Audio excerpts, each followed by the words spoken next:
straight into the game. Swings to Crawford. He's been on fire in this first quarter. Crawford knocks it down. A one-man show in the first quarter from Jordan Crawford. A little bit of push and shove. This is JackJumpers territory. Wallachul Jr. with the rebound, blocked by Lee. Nice find. Oh my.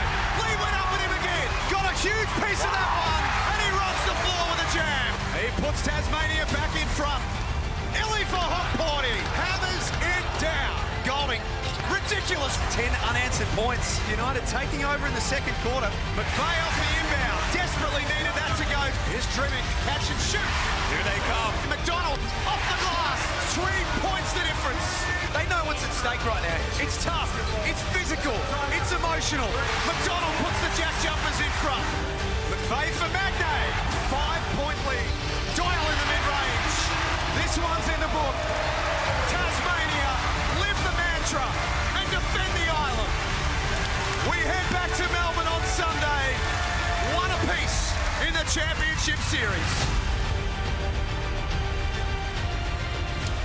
2 games in and we are tied at 1-1. Tasmania stared defeat in the face on Friday night and came away winners in an emotional night on the Apple Isle. But this afternoon, it's Melbourne's turn at home in front of their biggest crowd of the NBL24 season. This series is up for grabs. All of the stars have shined in the series so far. Chris Golding, Milton Doyle, phenomenal in the second half for Tasmania on Friday night. Joe Wallachul will be keen to prove a point after his performance on Friday. And then there is the cultural piece of the Tasmania JackJumpers, Jack McVeigh, who leads from the front. Hello and welcome to a global audience to Game 3 of the Championship Series at John Cain Arena between Melbourne and Tasmania. I'm Jack Heverin. My honour and privilege to be here and my honour and privilege to work alongside a team that includes Nerily Meadows and Andrew Gaze. This atmosphere, we talk about it, there's nothing like it in a Championship Series, Nez. Thank you very much, Jack. 10,000 packing the house, a sellout. We're right in amongst the Melbourne United team. They were up by 15 in Game 2, Andrew Gaze. They lose the game. They have the review yesterday and the flight. What would the main message have been? I think it would have had a lot to do with composure. You think of 6 of the 8 quarters they've played that they've dominated. And there's just a few slip-ups, and certainly the JackJumpers with their defensive intensity were able to push Melbourne United out of their regular set. So just trying to keep a little bit of composure and know who to get the ball to at the right time. On that very point, 6 of the 8 quarters. Chris Golding's been brilliant, but he needs to play all 4 quarters. Yeah, it's tough because they're wearing him down. He's going to be one of the primary focal points of the defense, and they're making it a war out there. Grimmick was making it really, really physical, a little bit of argy-pargy to go along with it, but that's something you've got to play through. Maybe Dean has to try and maybe get him a little bit more rest in that first half because he is such an integral part of what this Melbourne United offense is able to produce. Also part of our team tonight for Game 3, John Casey and Derek Rucker. Thanks very much, Des. Good evening, everyone. Call this pivotal, call it crucial. Maybe must-win is the best description for Game 3 because in the 6th completed series and best-of-5 scenario, the team that wins Group Game 3 wins the championship. And Derek, Scott Roth, he preaches poise to his team, but he walks the walk as well. He does, and he's a great strategist, obviously. He's a former elite player, so he knows the basketball game in and out. But you're right, his composure, his consistency with his character really drives his team and provides a sense of stability. Tassie right behind us. They restricted to Melbourne to 33 in their second half last week. It's their lowest scoring half all year. And Milton Doyle's been outstanding for them. He has, and Tasmania are an outstanding defensive team. We know that they have those capabilities to limit Melbourne United, but they must rebound the ball after a good stop, and then they've got to force turnovers, see if they can get out in transition, get easy buckets, and that will help them get a W here in John Cain Arena. Well, Tasmania restricting Melbourne to their lowest score of the season. They've done it well. How did they do that? Well, just playing really smart, allowing the right people to shoot the basketball, and providing tremendous pressure at critical moments. Going to be a great one, Jack. Cannot wait for this one, Case. Thank you very much. I mentioned that he's the biggest crowd at John Cain Arena for a Melbourne game all season long. Normally, there are tickets that are accounted for members, and you're not sure whether they actually come on the day or not. I can tell you this afternoon that every single ticket in this venue has been paid for and accounted for. Here's the starting five for the Tasmania JackJumpers. Marcus Lee came back into that starting lineup on Friday night with great success, and Jordan Crawford was away to a flyer, had 13 points in game one, in quarter one, I should say, and then didn't score on the other side of that. And for Melbourne United, not a lot has changed for the back half of this season. Their starting five has been very settled with Dellavedova, Travers, Golding, Illy, and Luala Chul Jr. And if you're looking for some more points, Luke Travers, he was only 1 of 7 in that contest in game 2 with the 3 points. He's another one that they're hoping that they can get a little bit more offense out of. Now, officials this afternoon, Vaughan Mabry, Michael Aylan, and Mitch Hare. Fans on their feet. Sunday hoops in Melbourne. And game 3 starts with the home team in possession. As expected, Anthony Drimmick continuing to follow Chris Golding around. He's worn him like a cheap suit for most of this series. Golding's first look, he's off the front. And it was a rush shot too that time by Chris. They obviously want to get him going early after that 0 of 4 last quarter already.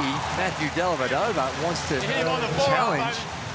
I think a lot of the times these days that they start waving their finger and they do their little John Travolta because they just want to send a message to the official when they know that there's no chance Dean Vickerman's going to be challenging that this early in the game. He's not challenging after 30 seconds. Crawford was the spark in the first quarter on Friday.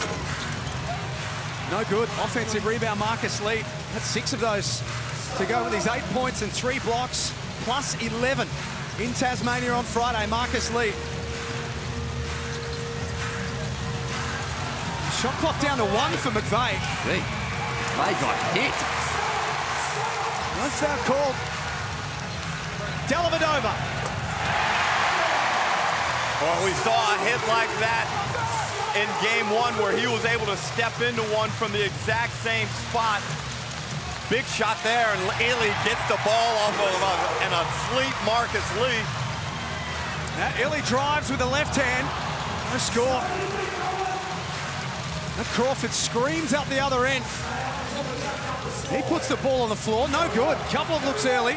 Got his own rebound. That time scores from underneath. Well, similar to game 1, isn't it? With Jordan Crawford just coming in and wanting to make a statement. He's already put up 3 field goal attempts. Well, Drew, an advantage he has is he hasn't played a lot of minutes. He should be really fresh as Doyle rips one from deep. I only saw him play 4 minutes in the second half, Derek, on Friday night, Jordan Crawford. Exactly, so he should be full of pop and ready to go, as well as being well challenged and motivated. That's too deep if you're in the drops. They run a double drag screen, and the last screener there just well back and inviting Shea Illy to shoot that floater. Friday night, scores were level at quarter time, 23 apiece in game 1. It was 2 points that separated them. History tells us that these two take a little while to feel each other out. Oh, Doyle, all class. Terrific move, Andrew. And right now with Dellavedova picking up that early foul, if I'm Tasmania, I'm featuring Doyle on the offensive end. Travers on the move to the basket. Nice take. And that was a little too easy. And when you've had a rough shooting night, 1 of 7, it's always good to see an early one go in, even if it's a 2-hand dunk. When he's got a full head of steam like that, he's a hard man to stop. And Lee gets that to go. After a quiet game 1, he was a big factor on Friday. He was a major factor, and he only played 14 or 15 minutes, Andrew, but he was a plus 11. He had a significant impact in that win, and he's off to a good start here. And Drew, I'd be curious to hear your thoughts on Drimmick's defensive performance on Golding. I don't think he's been poor, but he's kind of getting torched all the same. Well, I think you've got to live with tough shots. Some of the shots that Chris was making, they are 9.5 degree of difficulty. True. And what he is doing, though, he is wearing him down. And when they're in the defensive transition, if you get the chance, get your eyes on what Drimic does. He's hitting Chris Golding every single time. And then talk about confidence. He's had the slam dunk with the two-hand variety, and that does the confidence the world of good and splashes the 3. 3 points in game 2, Luke Travis. 9 in game 1. Crawford deep on his 3. That's 4 attempts in the first quarter so far. Well, you know what I was just talking about? How they're trying to hit Chris Golding when they're in defensive transition. That time it was Milton Doyle. So there might be a policy. Let's try and wear Chris down. So there we see the Harvey Norman replay with Travers knocking down the 3.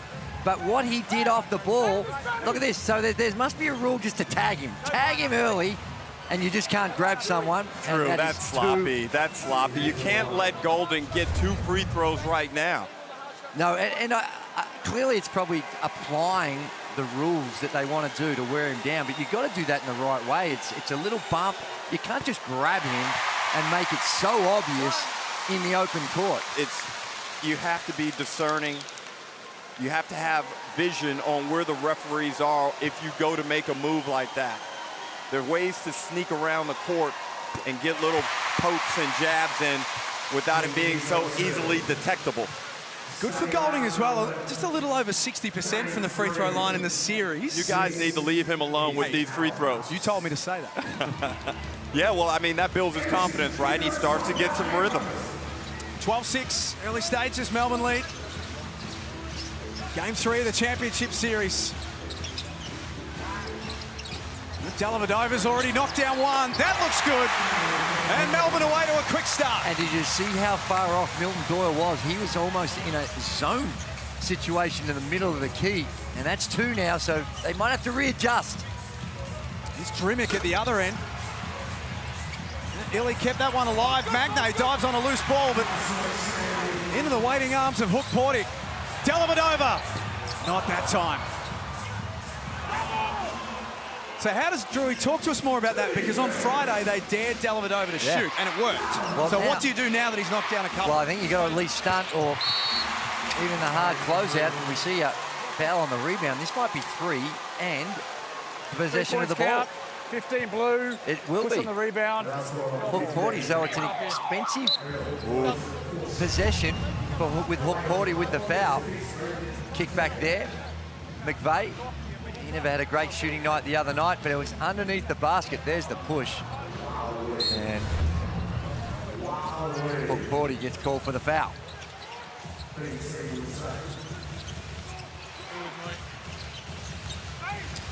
Here's Doyle in the mid-range. Got Hook Porty up in the air.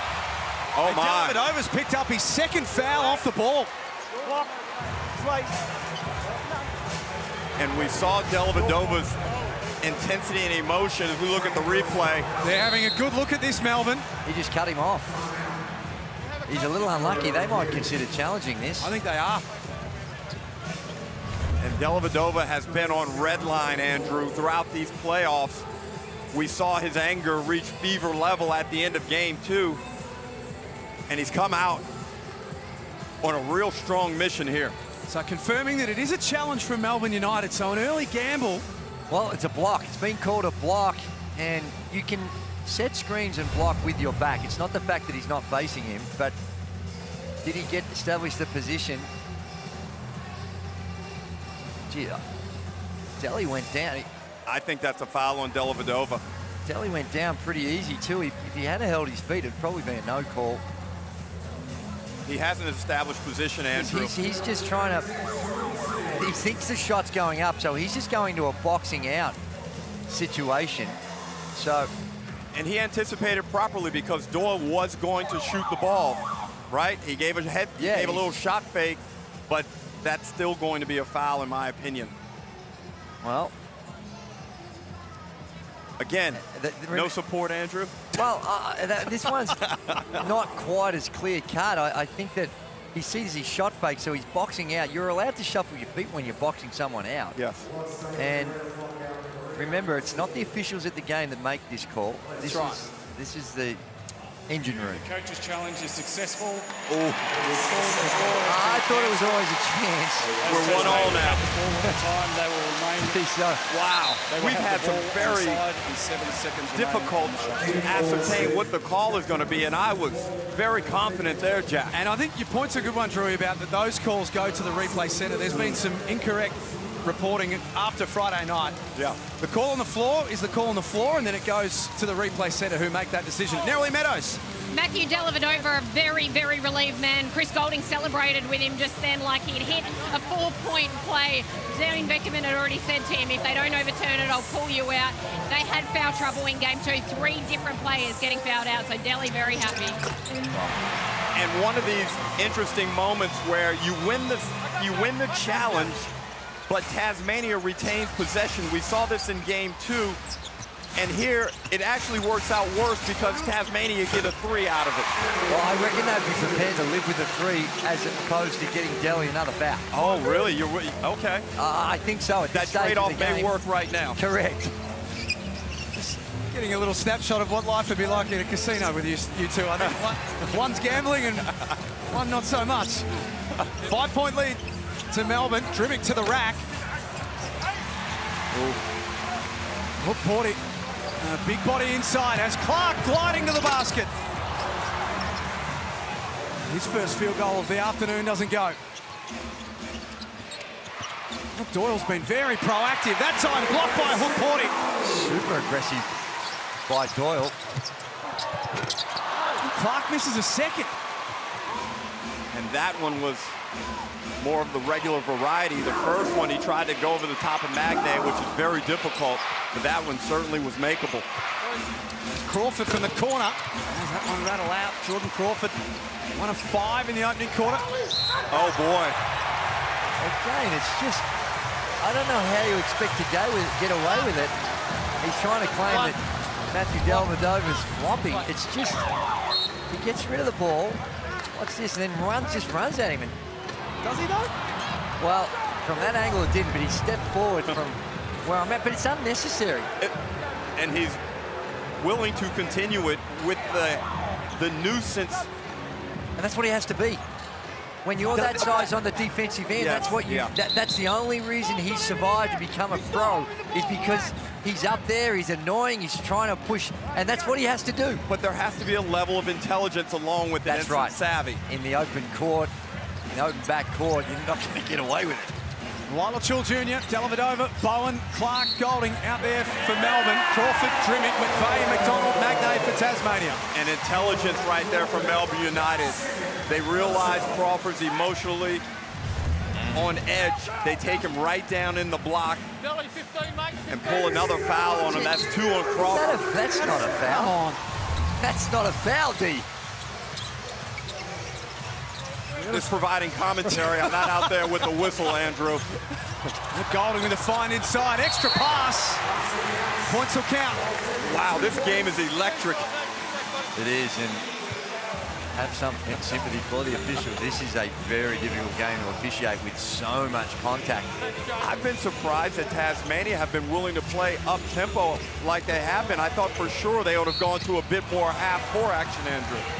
Yeah, it is, and we saw that in game 2 as well, and even there, no pass offense, just come down straight into an on-ball and attacking the rim. It's like they want to really test Melbourne United early in their offensive set. It's interesting because you two spoke about it a lot in game 1 in this venue, that Tasmania almost got sucked into playing the way that Melbourne want to play in terms of pace and tempo. And look, I think they got out of jail in game 2, but they started playing really fast like they are now. But in the second half, I thought they were more deliberate. They were able to get good looks, although it wasn't at the greatest efficiency, but it was the defense that settled them down off of made buckets, and I just don't know if this up-tempo style, especially on the road, is the roadmap. Tick down to 3 minutes to play in the first quarter. Clark had Lila Chill Jr. rolling to the basket. Now they reset. Top of the key with Illy. Shot clock down to 5. He's having some sort of series, Shea Illy.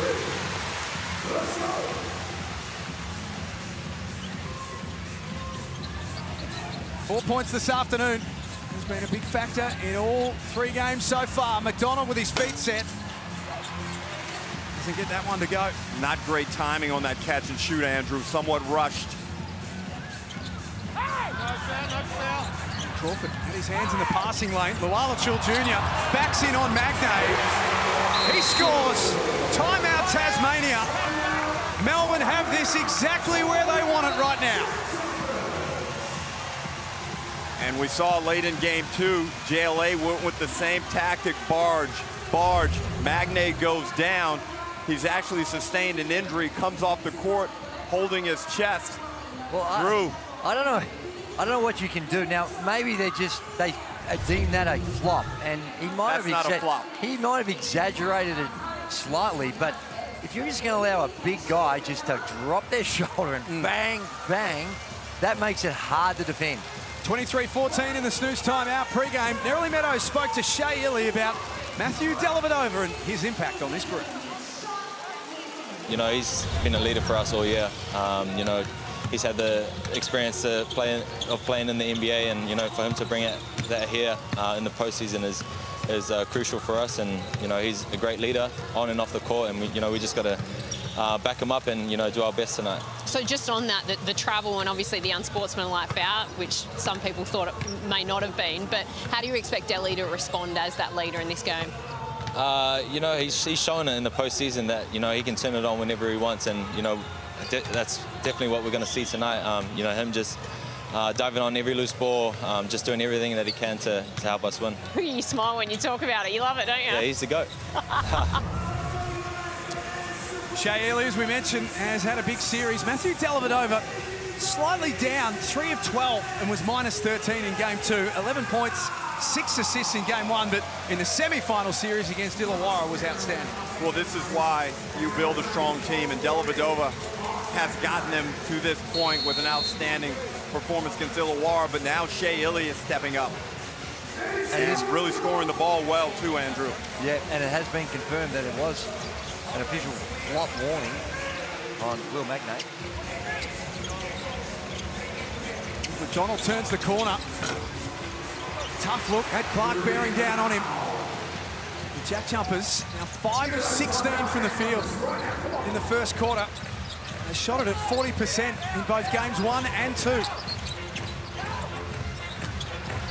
Clark. Nice touch. His opening bucket of the night. Well, just a couple at the rim. It didn't deter him at all. Very aggressive to get 2 feet in the paint. This finish by Magnay through contact. I wonder if this is strategy, Andrew, to go so early from Tasmania. I think it might be a little bit to it, but I also think it's just so hard to get through any sets because there's so much physical contact to run their regular motion to swing it from side to side. It's becoming very labor intensive, so you're almost forced into it, into that early shot where perhaps the defense not quite as set up and go off the bounce. I mean, I remain astonished at the lack of ball movement from Tasmania when it's been something that's been their calling card over the first 3 seasons in the NBL. Second in the competition for assists across the regular season. We haven't seen it in this series. This is McDonald. This time a little push from the free throw line. That's more typical of what you're talking about, Derek. Go from one side to another, maybe get to the third side, and then get into that downhill action off the on-ball. And now your defense is set, and you can get and set your scheme. Last minute of this first quarter. Lualachul Jr. has the seal on the Juk Deng. And the obvious size advantage. Tasmania do well to get the ball out of his hands. And Ili's shot was partially blocked by Doyle, so a win defensively for Tasmania. And that's what I mean. And Andrew, you have been at the forefront decades ago of talking about the importance of good offense and how it correlates to defensive efficiency. And that was a prime example right there. 100%. It gives you a much better chance. You're less threatened on the defensive transition when they're taking it out of the net, and you're slowing it down. So it's something that served them well, though, in game 2, was getting up and down quick like that. Simple drag screen. That's now 6 for Sean McDonald. Most improved player this season. He's Playing some big minutes back end of this first quarter. Travers a nice little step back. Now, Tasmania with the last possession of the quarter, they can cut this to as little as a 2-point difference.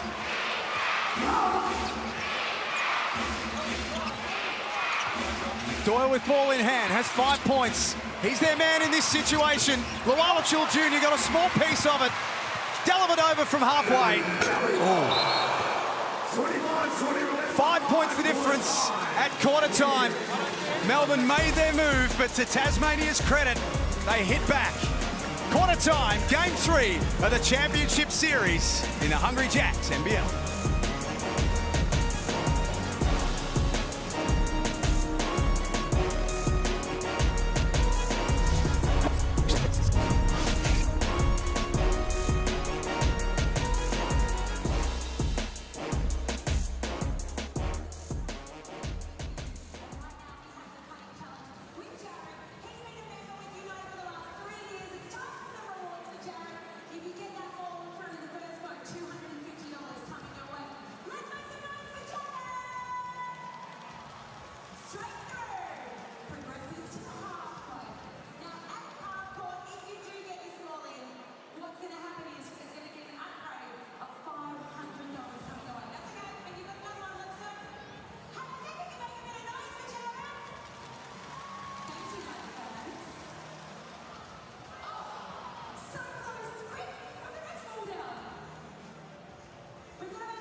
Great to have your company at John Cain Arena. Quarter time, Melbourne United lead Tasmania 25-20. United got it out to as big as a 9-point lead midway through the quarter. And Tasmania struck back as only the JackJumpers can. A quarter to gone. Andrew Gaze, Derek Rucker. Very balanced first quarter.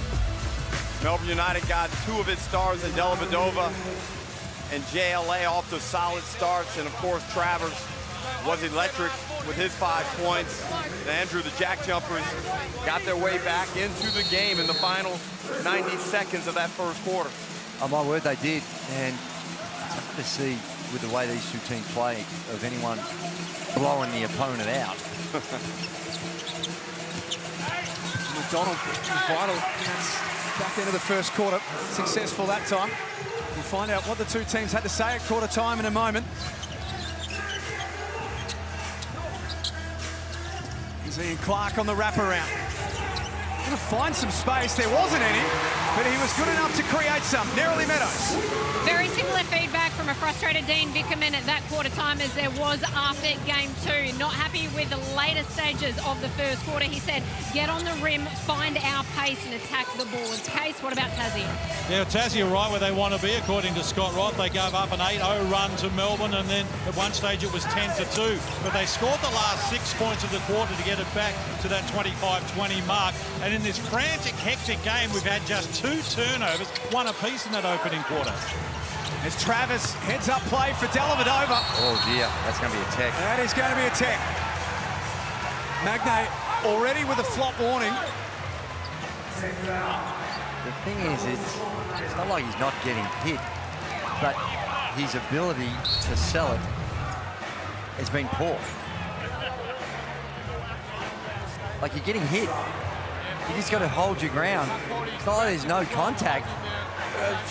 Really? Are we sure that's not a charge?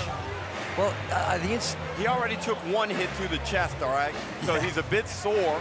Yeah. We've seen him continually reach and touch the chest. Yeah. I'm not sure they're getting these right. I think he might be considering challenging it, So, maybe. Drew, are you saying that if Magnay didn't accentuate the contact, he might have got the call anyway? Or just done a better job of selling it. But there's no doubt there's contact there. There's Scott Roth initially called a timeout, and then his video coordinator might have given him the heads up, and he quickly said, no, don't worry about it. So there's a man. Oh, yes. Then you go back to the so-called halcyon days of the NBL, doing the commentary, the great Stephen Quartermain. I must admit, let's have another look at this. But here's the early one, Jack. That to me is more of a charge than... No, just restart with the jump ball. If that's what we're going to allow, you're allowed to just come in and just push someone over and get your spot. Boy, it's going to make it hard to defend. So we're going with possession arrow, are we? Possession arrow. Jump ball, possession arrow. So no one had the Not ball, like after coach challenge. hence the possession arrow. And Clark makes the field goal. John Casey. Sitting here with the Tasmanian bench, I can tell you the videographer was of the opinion that they should have challenged that, and that's what he said to Scott Roth, who initially thought that they would and then changed his mind late. Perhaps looking at the stage, 1 minute into the second quarter, maybe he's going to need a challenge later on. But the word from the man watching the video was, we should challenge. Might just about be the toughest job in basketball, that being the video reviewer for the team. But you're in the lap of the hoop gods and what they're going to do. It's very hard about what because you could make a very valid argument that that's a charge, like you are trying to make, Derek. I hear you, and it's a shame, Jack, that it's starting to get to the point where one of the most important people in the game is the video man. Fabian Krislovic into the game with immediate impact. He was good in game 2. I thought he had a good impact playing against the Melbourne United bigs. And that 3-ball right there was definitely needed. Shot it at 40% from outside across the season. Clark cuts through once more. He can't be defended. It's all a matter of whether he finishes, Drewy. There's no one out there that can guard him in ISO situations. Doyle, a little two-man game with Krislovic, who has 5 quick points. Timeout, Melbourne. Big time input right away. And every time Melbourne United starts to make a little run to sneak away to impact their talent, Tasmania bite back. They do, and here we see the double team, the kick-out pass wide open, and I think he's earned the right to, at the very least. Krebs should have been stunting at him. It was just, no, you go ahead, Krislovic, and knock it down. He's proven throughout the course of his career that he can make them. He can, especially when the ball is coming from that position, easy to find. And in here. Hey, let's get the ball back to level. Whoever's guarding the ball, everybody else. We're not tempting them to shoot threes when you're doing plugs. Close them back, square, solid. Higher plug. Yeah. Ice real early now, so if you can twist it, we can just drive underneath it. Yeah. We're going to snap to the 5. You don't have to twist. I hold them up and go in here. Let's go. Scott Roth, the coach of the JackJumpers, has been riding his own little wave of emotion in this championship series so far. He wasn't too pleased with the comments of Dean Vickerman and the Little Island after game 1. We saw him on Friday night, Bruck. We get to the venue pretty early. We have to go through some of the things we need to go through. He had his game face on from about 3 hours before the tip-off on Friday. He did, and it's not much different today as both these coaches try and deal with not only the emotions of their team, but their personal emotions. How do they get the best out of themselves? And that is a tremendous challenge. And Scott Roth and Dean Vickerman do a great job of that, and also a great job of assisting us with what we do. They've scored the last 5, Tasmania. Drew, whistle. Sorry, Jack. Drew, every call is being contested by the players. They do not feel like they have committed a foul, but also, I mean, some of the points are kind of valid. Well, that one there was on Majuk Deng, but if we're using the basis of how they officiated Magnay, you might as well just throw it in and let the big just bang his way to the front of the rim and hope you can contest it in the air. But offensively, you might as well do it, because if they're the rules, you're going to play it. Well, part of being a good player or a good team, as JLA misses both, is figuring out the temperature of the room. There is a small contingent of Tassie fans who are here. They made the walk over from a local pub and they were cheering as if they get burgers. I've got bad news for them, unfortunately. It doesn't happen at the home games for Melbourne, or for any team, in fact. Melbourne United, very hospitable also with the location of their seats, Andrew. Way too hospitable. Like right behind the bench.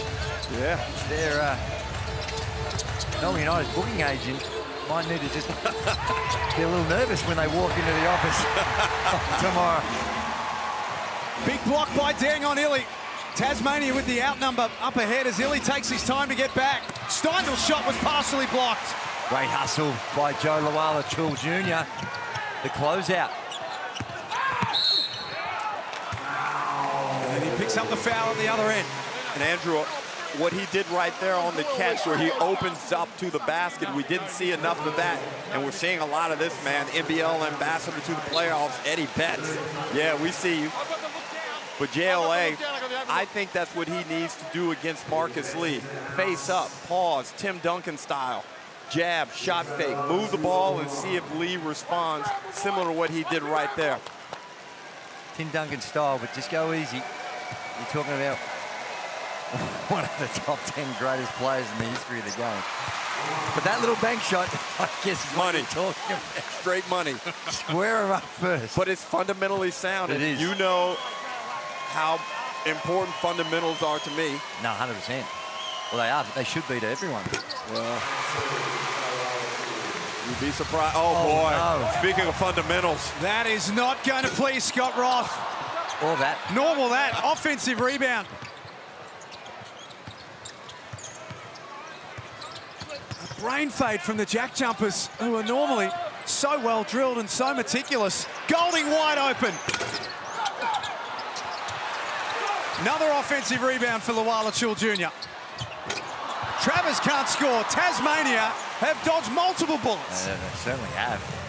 A couple of really good scoring opportunities go begging for Melbourne United. Jack McVeigh, only the 3 points so far in the game.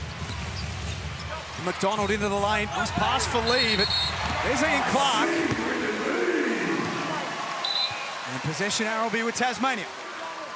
And Andrew, you've heard me mention it several times now, but I really think the McVeigh screen on the ball into the pop action is a way of freeing him up against Travers. You saw right there, if the ball would have been delivered better, he had Travers out of position and an opportunity to really attack. And now with Travers checking out of the game. McVeigh, McDonald, Lee, Doyle, Steindl. And you take Steindl out and put Drimmick in for Tasmania. Bowen, Hook Porty. Out there with Clark, Golding and Illy for United.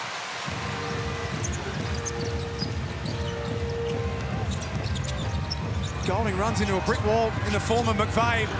Relocates and fires away, no good. And a foul on Tasmania, whether it's Hook Porty or Joe Lawala-Chul Jr., they're all over the glass. Drimmick's doing an outstanding job on Chris Golding in this one. He's 0-3 from the field. Only to allow him 3 field goal attempts is a really good effort. He's got 2 points, but they've come from the free throw line. And there you can see the time it was McVeigh with the contest. But the combination of McVeigh, Drimmick, and McDonald are causing Chris Golding some issues. Melbourne +4 in the rebound count. Tasmania have won their last 6 games when they win the rebound count. They did it on Friday night. They were -15 in game 1. And the fouls are starting to stack up for the visitors. Well, the Jackies will be looking at this and looking at the scoreboard and going, hey, it's 5-0 in the foul count. And they'll think that they're getting Well, I don't think they've got the benefit of the doubt a couple of times. It's a polite way to put it. But there's also times they're fouls.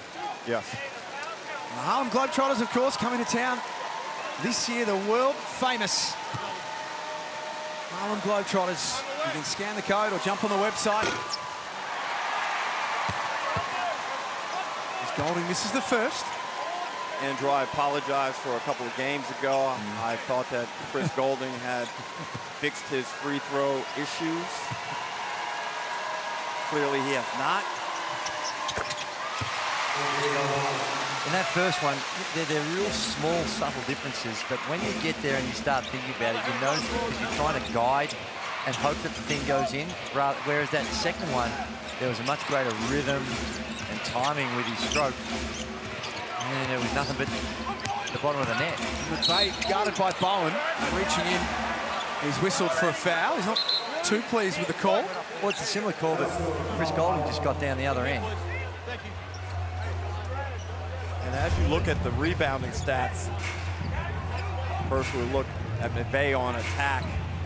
And knowing that they haven't committed a lot of fouls in this quarter, that being the first, Andrew, they can play around and be physical, especially if it's a guy off the bench who has despicable fouls to give up. McDonald guarded by Dellavedova. Points will count. Wow. Sensational Sean McDonald. Kelly wants to review again. He's got the 12 going. I'm not sure he's committed a foul tonight where he hasn't put his finger up.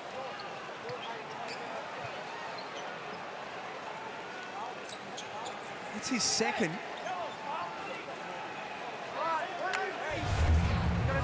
Sean McDonald continuing to be aggressive. He's now got 8 points.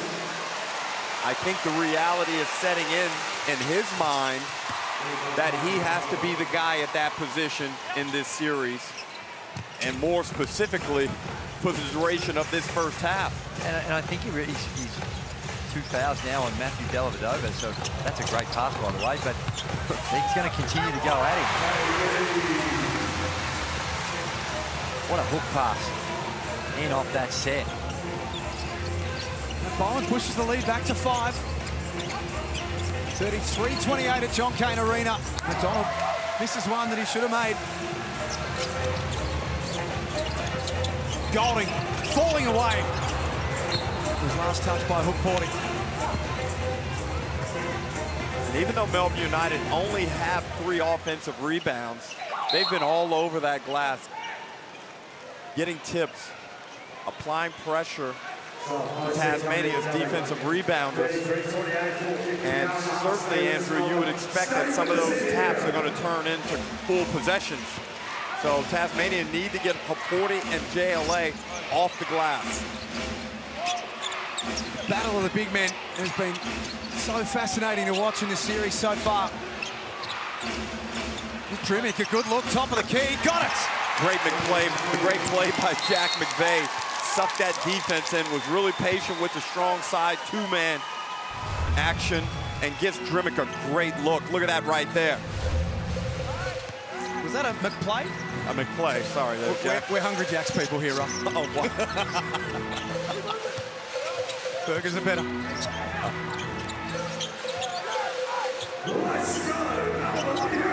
Golding getting to work on McVeigh. His pass to Clark, who had his feet set. Tasmania with a chance to take the lead off this possession. Drew, a slight feeling of tension in the crowd. Yeah, I'm sensing a slight tension amongst Melbourne United as well. Not quite the same zip in their penetration. The JackJumpers doing a better job of keeping people in front, offering the help where you need to come off, and this Melbourne United searching for. Well, you know when you get off to a really good start like they did, but you just don't separate, it almost, it's not demoralizing, but it certainly isn't as satisfying as you would hope it would have been.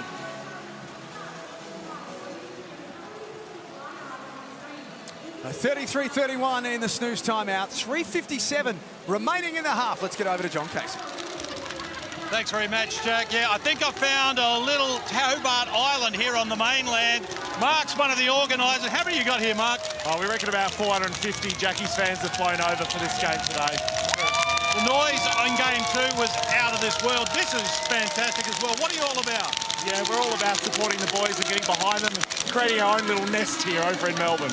And hard to get a flight. How did you get here? You took over a pub today and a big march here to the game. We sure have. Yeah, flights were pretty hard, pretty expensive out there, but extremely excited to be here and loving the environment so far we're creating here in the nest.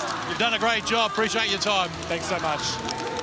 It's great they've made the trip over. There we go. There's about 400 of them. Ruck, we spoke to a few of the ladies and gentlemen here today at the airport yesterday, didn't we? They were on our flight back from Tasmania. Yeah, and a very ecstatic bunch, and a cohort that is getting used to winning, Andrew, and one that has great admiration and respect for Scott Roth and what he's done down there on the island. I know I gave them a little bit of stick about it, but it's been something that we have seen so infrequently across Australian sporting history. Well, there's only probably 400 or 500 of them, but they are making a lot of noise to compare with the 9,500 Melbourne United fans. Just remember, we've got to go back there Thursday, Ruck, so play nice. Doyle's shot was blocked. Magnate went to retrieve it, second time around. Now the foul has been called on Bowen. Just confirming that it's not on Lawala Chul. It will be Bowen and it will be second. Hey, young fella, you take that foul in that instance. Yeah. You raise your hand and you accept it. Well, I think that he wanted to accept it.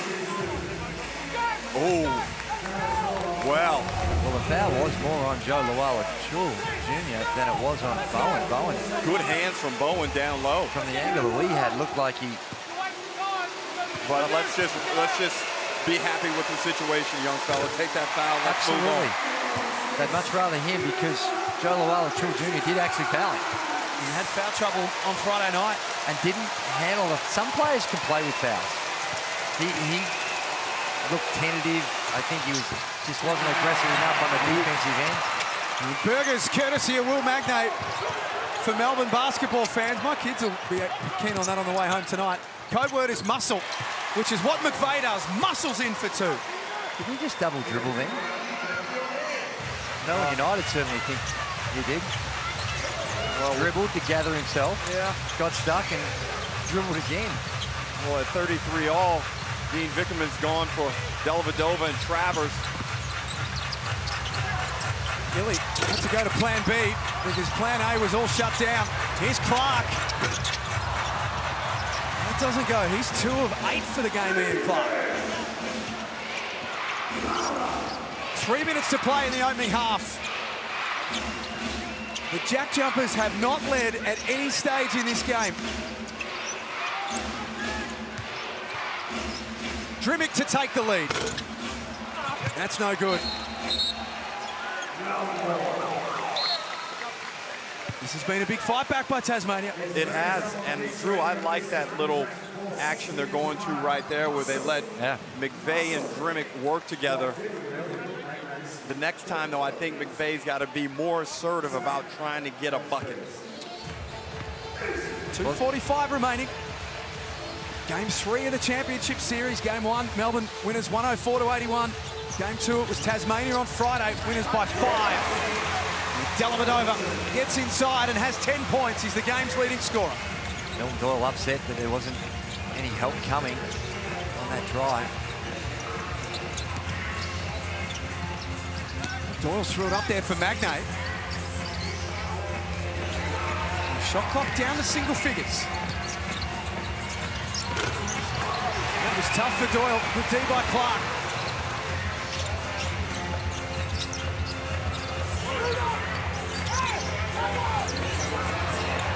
Two more for Dellavedova. That's 12 on 5 of 10 from the field. He's really stepped up after a quiet one. As Doyle, talk about stepping up, steps into the Bunnings Warehouse logo and lets it fly. Well, he's guarded Delhi the last 2 possessions and he's scored. So sometimes your best defense is your offense. they make the change and put McDonald on the deli, and it has the desired effect. And if there's anyone in the history of basketball who knows the offensive... Wow. Tasmania in front for the first time this afternoon on the back of a Milton Doyle bomb. Coach Dean Vickerman is livid as he blew that timeout. Still, he's upset at Joe Lawala-Chul. I think it's on the on-ball screen and what their rules are going to be, because he's taken aim at Joe Lawala-Chul Jr. and gone straight. See, he's too deep. You've been saying that throughout the series. Way too deep. When you got a guy like Milton Doyle, particularly after he'd hit one, you got to be up and in, because you know that next one's going up if he sees daylight. Scott Roth will be pretty happy with what he's seeing in the snooze timeout. We caught up with Will Magnay pre-game, and he spoke about his coach. Scott seemed really passionate, emotional again after game 2. We know that's the norm from him, but can you speak to the emotion that he brings and what he brings to you guys as a playing group? Yeah, I mean, you know, he's as passionate as anyone could get. I think he's sort of embodied what Tasmania is about as well, and you know, he brings it every day and brings it onto the court, shows it, you know, to us every day at practice, and then, you know, obviously lets it loose during games. So I think he was a bit taken back with the crowd as well, and it all got to him. And you know, it's awesome to see from our perspective how much he cares, and you know, how much he cares about us as well. Is it more like a proud dad than a coach at times? It seems like that sometimes. I mean, he's a great coach. He just kind of, you know, he has his structure and he lets us go and play and he backs us in. And so I guess you could, you know, call it a proud dad. I'm not sure who his favourite son is, but yeah. And Andrew, I felt there was a bit of a scheduling advantage to Tasmania coming off that win less than 48 hours ago. They get to feel that momentum and put that pressure right back on Melbourne United, even coming here to John Cain Arena. Yeah, and both teams, I think, are executing and playing a similar action. We haven't seen a significant change in strategy in this one. That is just a beautifully executed play, knowing that they're hard showing. There was a hockey assist, a beautiful pass by Hook Porty. Nez, you were listening in. Golding keeping it calm in the huddle. He said, we're getting great looks. We've got to chill out. We can't get deterred by missing shots. They're good looks. Calling for calm. He's trimming.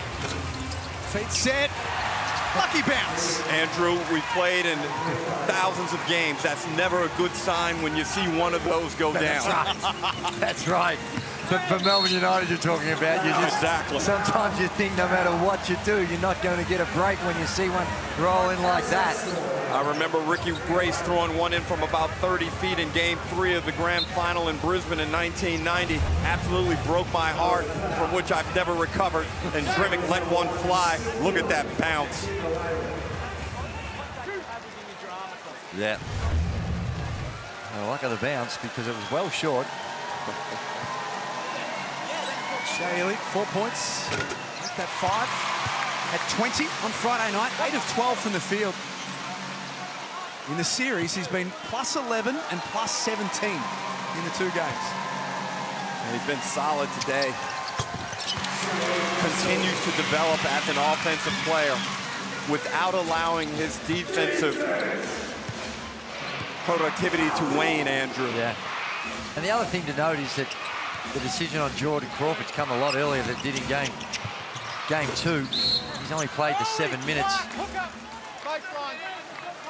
And granted, he has the 2 fouls, but I wonder how much. I don't think that's not a factor. Risk. Oh, not right now. I don't think. Is it too much of a risk at the defensive end? Is that the thinking, or? Well, the way the attack mode that Illy and Dellavedova, in fact, all the guards for Melbourne United, if they get in there, I think they feel they need a bit more size, and that's what McDonald has been offering them. McVeigh getting busy on Travis, who blocks the shot. JackJumpers ball from the baseline. 8 remaining on the shot clock. Only the 4th field goal attempt for McVeigh. He has just been blanketed 2 of 4 from the field.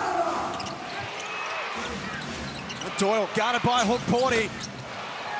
There's that one jump out, and there's a whistle. No, he's trying to box out. He's trying to box out for the rebound. The basketball. No, it's not the rule. Blue 43, hold of the singlet. 2 shots, Magnay. Against Golding, so bonus free throws here for Tasmania. Well, the only reason you got away with this because it's the grabbing of the see the grabbing of the shirt. Now, the difference being that my understanding is if you do that and you don't push him, that's the explanation that Michael Halen just provided, then it's not an automatic unsportsmanlike. But we've seen throughout the course of the season some jersey grabs that have been called unsportsmanlike that were far less severe than what we just saw then. Now, this is the part of Will Magnay's game that is an adventure. Well, the hat trick, I believe, has been affected. What's 4 in a row, Jack? Double hat trick. He's managed to avoid that. The final possession of the half. Golding from really deep. From seriously deep. Well, Frank Drippick does it at one end, using the front of the rim. This time, Chris Golding does it down the other end, off the backboard. He did not call bank. Sunday banking for Chris Golding. And Melbourne take a 1-point lead into halftime. 44-43. Let's get over to Nerily. Dellavedova, what does that moment do for the confidence and the momentum? It's big. I mean, going into the half with a lead, there's some things we need to clean up, but we'll talk about once we get in there. What do you need to clean up? Because you had such an ascendancy early. Just pick and roll, coverage, a bit more connection. You've been great, but a couple of fouls. Any concerns personally? No. Thanks for your time. John Casey. Thanks, Des. I've got Sean McDonald with me here at the moment. Sean, 9 points in the first half. You're getting it done at both ends of the floor. What's been key for you? I mean, they're really locking off on Milton, JC and Jack, so just trying to relieve some pressure, get downhill, make plays in the paint. Can you take us onto the floor when there's a breakdown or when someone gets hot on the opposition and they send you to a danger man? How do you tackle that? You just got to make their life difficult as you can. You know, they've got great players, they're going to make tough shots. As long as they're driving their percentages down and making it tough for them, we're in a good space. And you're happy to take big shots yourself as well. Obviously, you're growing in confidence. Yeah, absolutely. I mean, the team trusts me to do that, so that's what I'm going to do. Good luck in the second half. Thank you. Cheers. Melbourne 44, Tasmania 43. Halftime, Game 3 of the Championship Series. Stick around, we've got the halftime show coming up next in the Hungry Jacks NBL.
Melbourne United with a slim 1-point lead thanks to the heroics of Chris Golding right on the buzzer of halftime from downtown. Sends them into the long break with the 1-point lead, with the JackJumpers playing some beautiful basketball. A bit of flopping in between, but the refs have taken care of it with a technical said, Magnay, no. We're playing with the big boys today.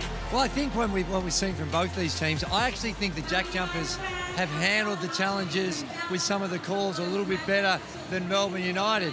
And both teams could go to the video and put their hand up for some complaints, but it seems like the emotion, the anxiety is a little higher with Melbourne United than with the JackJumpers. And given the way this game started, I think the Jackies feel like they're in a really good spot at this stage. Well, it's the three-point shooting for Tasmania that has made this a close game. They've knocked down 7 threes in this first half.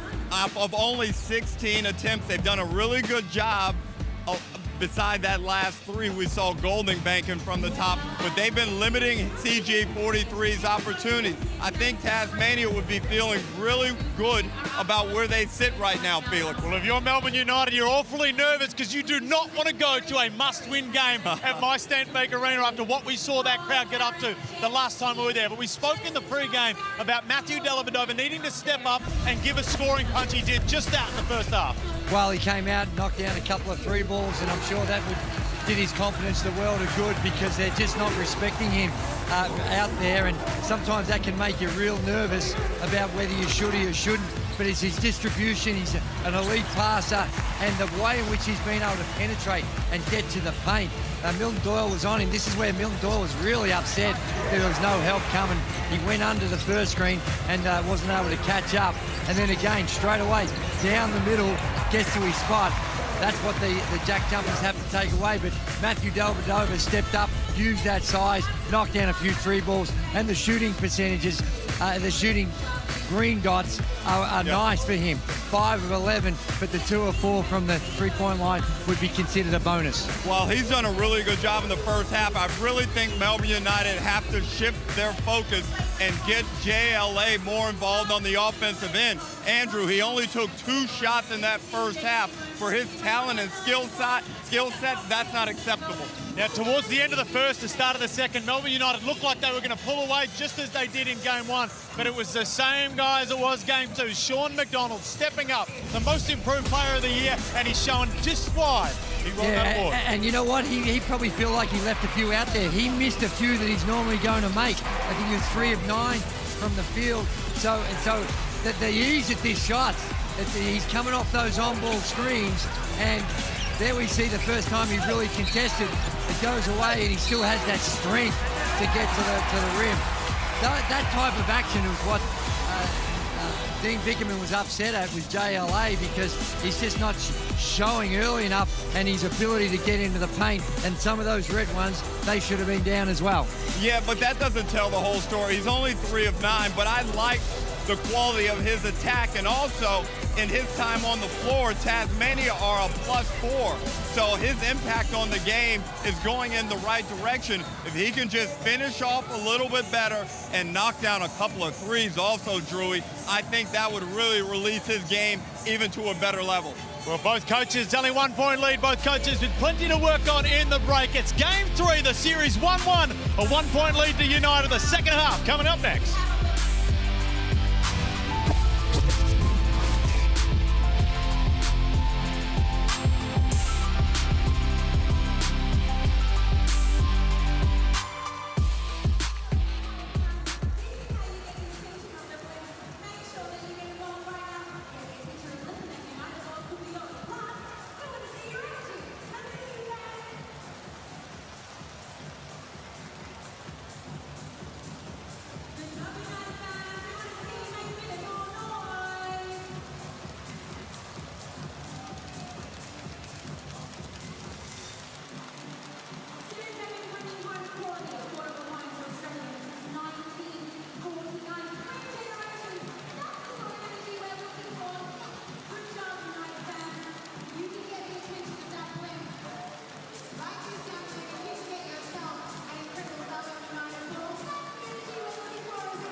Game 3 of the Championship Series. Melbourne leading Tasmania 44-43 at quarter time.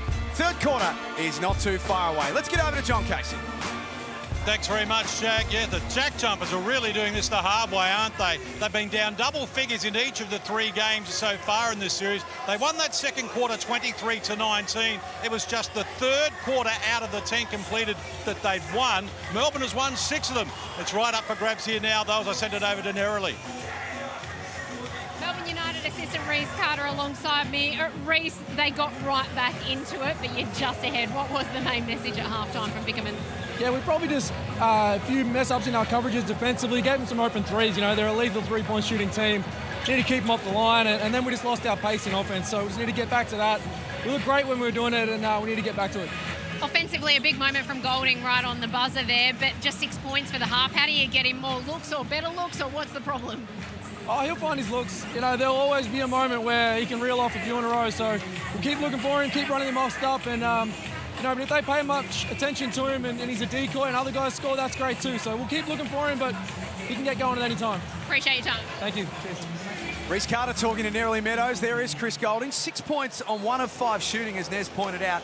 He's 9 of 16 for the series from outside coming into today from three-point land. Well, I think that although it was unconventional, the bank shot, it helps. When you see that thing go in, you knock down a 3-ball, you go into the halftime break, and you've got something positive to think back on. It helps. 1 of 5, 5's not a lot. Now, every single possession he's contested, even when he doesn't have the ball. He is in a war with what they've got to deal with. So he needs a little help. You heard Reece Carter there about running him off some screens. But that would be helpful. But one thing Melbourne United have done well all season is create turnovers from the other team. And right now, Tasmania only had 2 in that whole first half. Not getting much run-out activity off their defense, Melbourne United. 0 points off turnovers. There's only 1 turnover by Melbourne United themselves. Ariel Hook-Porty out there to start the third quarter for Melbourne. Magnate for Tasmania. And they go to the German next start with his first points of the game. Clearly there was some... This is not that unusual, by the way, for Melbourne United to start Hook-Porty in the second half, but I think it was also, there was a bit of a discussion about Joe Luala-Chula and where he needed to be on those on-ball screens as Jordan Crawford splashes the 3. And from the Tasmania side, they've done the same thing. They're starting Magnay after Lee started the game. So the backup, so to speak, the backup bigs will start this second half. Oh, Vadova throws that lob for Hook-Porty. That fouls on Milton Doyle. That'll be his third. That's a big call because he's vital at both ends of the floor. When you got 3 this early in the second, you're going to start to think about it when you have to put some ball pressure on. Vital for them offensively. Milton Doyle in the game has 11 points. An early decision for Scott Roth to make. Travers down the lane, lays it up. Okay, good action. Get it in low and the weak side cut. When they hard showed on that on-ball screen, they were playing catch-up because they passed out of it so quickly. Play unsuccessful. 2 of 5 of his shooting stats for the afternoon. Oh. And that's 4 on Doyle. Now a big problem for Tasmania. That was careless. Didn't get down in a stance. And now Scott Roth has a serious decision to make. And you just got a bad angle. Just that left arm. I mean, he should have just been matador defense if that's what it's going to take, because that is really expensive for the JackJumpers. You saw in that second quarter when he got it going from the 3-point line. They're going to need his offense. It may be a defining moment in this game. Milton Doyle out early, offensive foul on Hook-Porty, and that won't count for goal. So many unnecessary plays, Jack. Just 2 in a row. You expect better at this level, especially when the game's so tight and every little moment matters. Jordan Crawford out there only the 7 minutes in that first half. Little step back. Doesn't get it to go. need to play bigger minutes with no Doyle. It's seemingly the end of this entire third quarter. Drimic with a full head of steam. Little floater goes. Well done by Drimic. You get it up quick. 48 apiece. Game 3 of the championship series. Dellavedova had it taken out by Magnate. All fair and legal.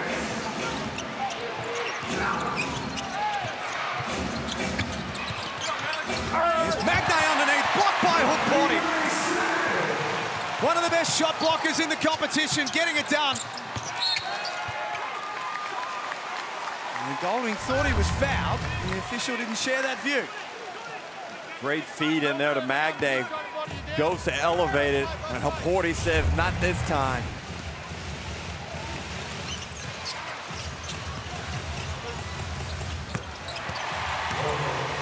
Tasmania take the lead off the back of Jordan Crawford, who's come to play and start this third quarter. He's making up for lost time. He's come out again, that's what he does. He's an offensive threat. But I like this combination with Crawford and McDonald out there on the floor together. Dean Bickerman doesn't like it. He's about to make some wholesale changes. 3 guys coming in. McVeigh trying to get to his spot. Deep from Travers, eventually drew contact.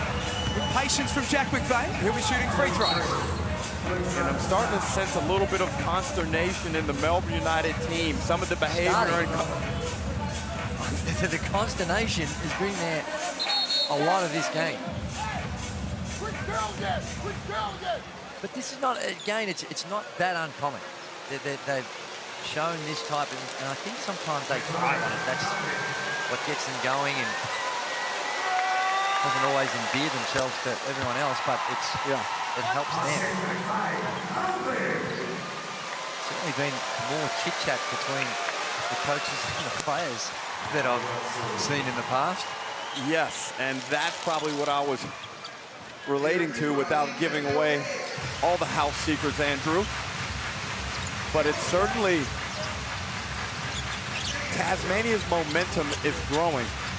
And I think Scott Ross, because of the Doyle foul, may have found a lineup here. Illy over the top of Crawford. The Wild Chill shot clock at 1. Illy must shoot. It goes! Just like the coach drew it up. Let's get a 1-footed floater 3 in the corner for Shea Illy. 11 points for Illy. Something out of nothing for Melbourne. Sean McDonald gets a second look at things, and Bickerman not happy with the intensity on the glass by Melbourne.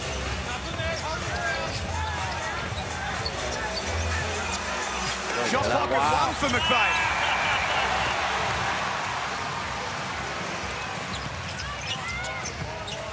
Clark stepping back. Big time. I like the timeout. It's only a 4-point difference, but you can sense the momentum swinging. There's that 1-footed floater.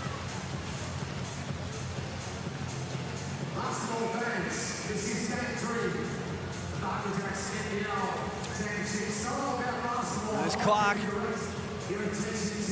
43% three-point shooter across the season, and pre-game Narrowly Meadows caught up with that man, Shea Illy.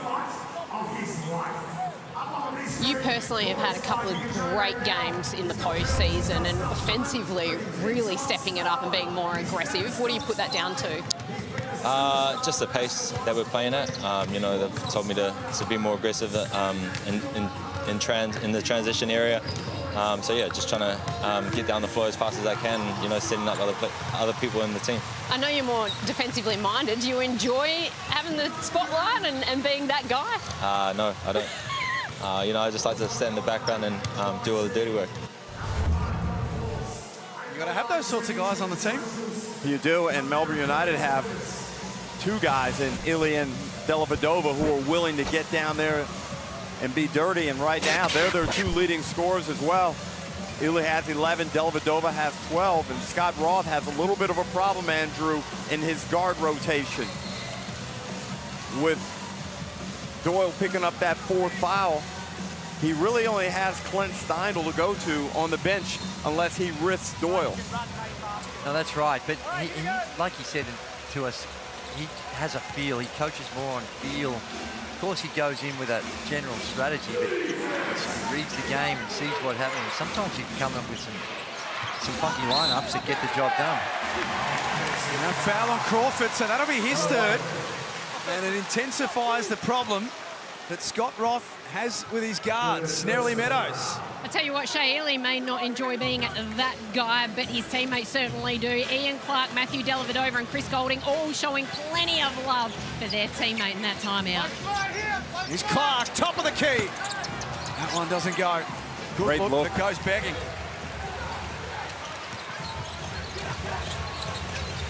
Oh. McVeigh got away from Bowen. Pure basketball from Jack McVeigh. The possession before, Jordan Crawford, according to Shea Ely, giving it a little hit into the sternum. Golding. Incredible. It's tough. And Anthony Grimmett out of his shoes. There are some laces snapped in half on the floor here at John Cain Arena. A lead with the long levers. Offensive rebound, and then was forced into a travel, double dribble, take your pick. Yeah, on the rebound, he had to have a little gather dribble and then dribbled it again. And we saw a nice little right to left rock there. And Golding repeats the move on the other end, much to Anthony Drimmick's demise. And the big fella just got confused here with the dribble count. He got off balance. 4-point lead. Here's Golding.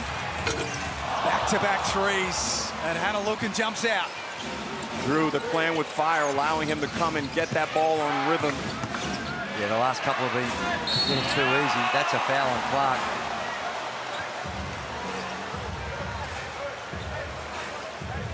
Bit of theatrics there from the Melbourne guards. It's almost like the obligatory. After every foul, there's a fair chunk of demonstration of the disapproval, regardless of how it is. That's a foul. He's coming down on the guy's shooting. When he's shooting, come right across his arm. I don't know how you'd even contemplate that's not a foul. There might have been one before it too.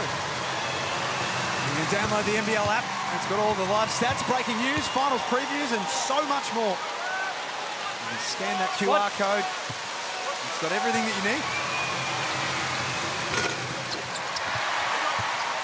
McDonald goes 1 of 2. Tasmania 7 from 11. Shooting from the free throw line. 55% in game 1 they were. 76% in game 2. McVeigh doing a good job of staying in front of Clark and then deflects the pass. Drimmick catch and shoot. Big offensive rebound by McVeigh. Second chance points available for Tasmania. This time Drimmick enables Marcus Lee. Hard foul. Points don't go. Outstanding action after the offensive rebound. Tasmania don't rush after a nice defensive possession on the other end. McVeigh sliding his feet, hand on the ball, and they're off. I thought McVeigh had an opportunity, but he played it smart, Andrew.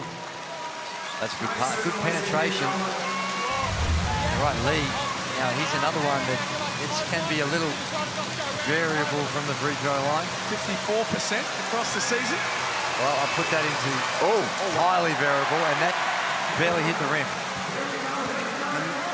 The roof is closed. 7 of 12. You can't blame the environment on that one.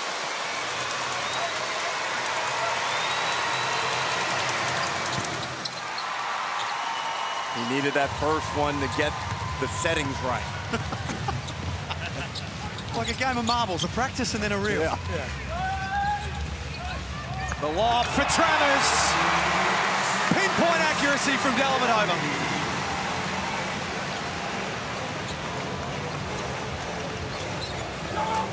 Melbourne back by 4. Some extended minutes for Jordan Crawford due to Milton Doyle's foul trouble. Well, they need his offense, Jack, and he's provided it. He's been able to find ways to get his shot off. He's shooting it at 4 of 9, so the percentages are not unreasonable. Dellavedova. Just pure determination. Offense, defense. He's playing every second like it matters. Drimic into the paint. Bank it home. Golden kept it alive, but only to the advantage of Anthony Drimic. Blocked! Swamped by Travis. And then almost came up with a steal. Premium look for Crawford. No good. Frantic action, Andrew. And right now you feel Melbourne United senses something. Chris Golding knew exactly what was going down. Senses the moment and makes Tasmania pay. Big time three. Biggest lead for Tasmania since the score was in the early stages of the second quarter. Melbourne, I should say. JackJumpers need a bucket. McVeigh no good off the tip in. Travers got another one. McVeigh no good again. Third time lucky. Crawford. They've got to play it down as well. Marcus Lee. Now we can't stop the play right now. There's a foul, and it's a good foul because they were playing 5-on-4 with Marcus Lee in a high degree of discomfort. Gully, will you stop yelling at me, mate? If we stop it, it's not appropriate. So Marcus Lee was down. You would have seen him during that last offensive possession for Tasmania. Replay center, I've got a normal foul on yellow 9. I just want to review in case he just jumps out in front of him. Crawford landed on heavy contact on his knee, or came into his knee. It's either the knee or the ankle, I suspect. Hopefully it's nothing too serious. It looks like they're going through the normal routine to check. And then I believe, Jack, they may be looking at the incident with JLA on the other end. They certainly are, to see if that's worthy of an upgrade. You heard the call. They just called it as a regular foul. That's just contact. And McVeigh was going to initiate it. You could make an argument that's just as much a foul on JLA as it is on Jack McVeigh. Now, I think they probably assumed that they were trying to create a foul because they had a numerical advantage. Correct. That went against McVeigh, but after seeing that replay, you could have gone either way. It's a big challenge for Scott Roth now. Milton Doyle anchored to the bench with 4 fouls. Marcus Lee, who's been valuable in the series, down in the tunnel. Well, they did really well in that second period when Chris Vick came on, so they'd still be confident that he can help out. It's Milton Doyle onto those 4 is the biggest issue. With 5 points in 2 minutes in the second quarter, Fabian Krislovic. It was interesting for Millie. Here's Golding. He's got that look in the eye. He's had good looks. We saw in that first half, he had just so tough, but sometimes the bounce of the ball where you got to help out. And there's the answer to McVeigh. And that's good for him because he had those 3 or 4 misses, bunnies around the basket. 3 of 4 from outside, Jack McVeigh. Good response. The JackJumpers refuse to lay down. It's been their way since day 1 here in the Hungry Jacks NBL.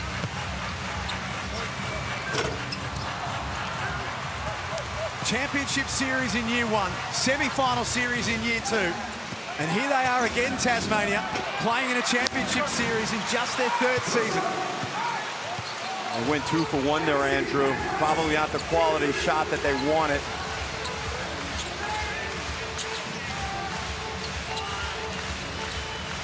Dellavedova marshalling the troops. Swings inside to Travers. Golding takes a look at the clock. Leans in on Drimic and it jumps out. Plenty of time here for Tasmania. McVeigh can't bank it home. In the context of this game, 7 points is a good lead for Melbourne to be taking in the three-quarter time. 69-62 at John Cain Arena. It's game 3 in the championship series.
Thanks for being with us for Game 3 of the Championship Series. Chris Goulding took over in that third quarter, now has 15 points for the game, 4 of 9 from outside. Melbourne win the quarter 25-19 and make their move with 1 remaining. Nerily Meadows. And listening in to Chris Goulding, who's leading the way at three-quarter time, he said, we've got to keep rebounding. We've got 1 quarter to go. Keep our heads. It's got to be now. They know they gave up a 15-point lead in Game 2. First minute or two is very interesting from a Tassie point of view. Well, they've got to find some scoring, Andrew, and Deng lets one fly, and that's exactly what they needed to start this fourth quarter. Well, it certainly is, and some ominous signs there with Chris Goulding. He doesn't start the fourth getting an extended rest, but like you mentioned, that's 6 in the first half. Oh my! Ariel hook party with authority. That is ferocious.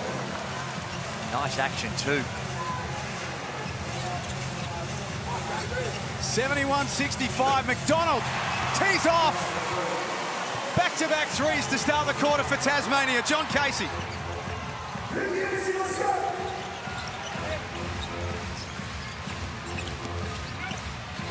A minute gone, and there has been a lot happening already.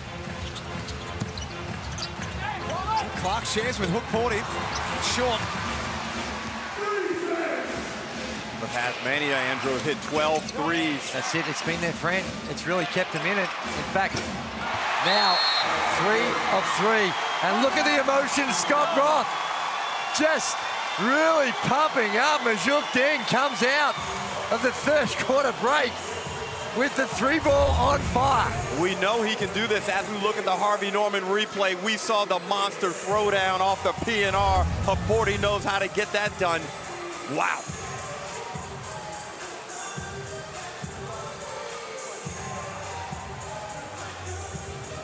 $71 each. What a start for Tasmania. And to come out there and knock down the first 3 threes of the quarter, it more than offsets that thunder dunk we saw from Ariel Haporti. Yeah, my word. And it's both these teams have shot it well from the three-point line of 9 of 22, 41% for Melbourne United, but how critical some of the threes that the JackJumpers have hit. They've come at the perfect time to make sure they kept in touch.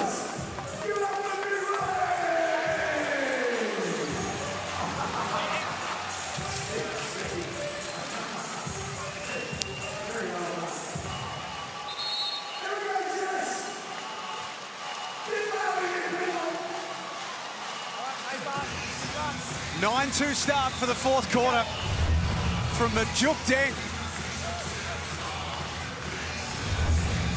Well, he's more than capable of that, and the timing was essential for Tasmania.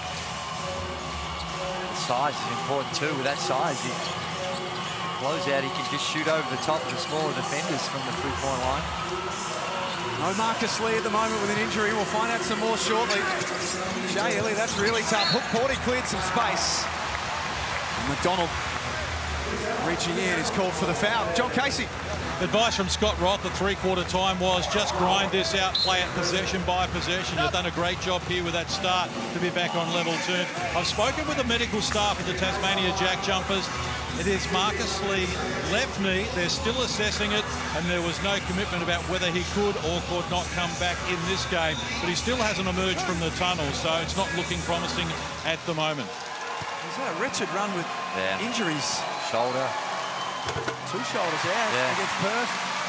But it's a little thing, but the emotion that Scott Roth showed after that last 3 ball from Majuk Deng from the top of the key, just haven't seen him in game, that type of expression of the emotion, and that can be real helpful to your team. The bottom line, Andrew, is Scott Rawls the baller. Yeah. Played at a high level, knows what this feels like. Wow. They went back to the same play they went with Majuk Deng. They said, well, let's see if Krislovic can knock a 3-ball down for us. Melbourne United lead by 2. Game 3 of the championship series. And Bowen trying to go inside. Doyle playing with 4 fouls. Showed clean hands. Dellavedova reaching in, knocked that ball loose. And Bowen took care of the rest. And scores! Wet ball, so they call a stop to clean up the sweat on the floor. And Bill Doyle just got caught up. Outstanding defense by Matthew Dellavedova. Takes away the baseline, reaches in with the hand. Bowen already in a hard show position. And causes the turnover that leads to one of the easiest shots that Bowen's had all season. Great confidence from Bowen after turning it over the previous possession to come back and get that bucket for United. 4-point margin.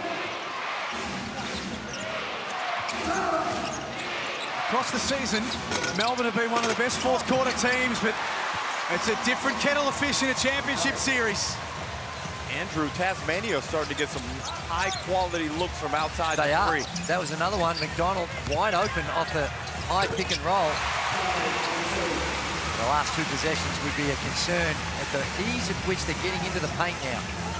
That time Dellavedova, before that it was Bowen. Here comes the game's leading scorer, Matthew Dellavedova with 16 points. Deng! Look out! Oh, my! Majuk Deng has been the fourth quarter spark for Tasmania, and that is some sort of jam. Harvey Norman replay gets him on a closeout. Deng says F1. Well, that's what happens when you've knocked down a couple. It's not a soft closeout. Hook Porty going at a hard closeout. He reads it perfectly and goes upstairs with the 2 hands and stuffs it in with a high degree of authority. And the stare that goes with it on the Harvey Norman replay. 8 points from Majuk Deng off the bench in 9 minutes. That takes the JackJumpers back to 2. Let's take a listen to Melbourne coach Dean Vickerman. Joe, you got it? Right now, we're going to have Joe in this hustle right now. All right, Majuk Dang is just a straight hustle. All right, you got to sit down and guard. Yeah, absolutely. We're a straight hustle right now. All right, you got to run them off the three. All right, make sure you collapse on the penetration. Joe, you can't give up a three. Has to go by you right now.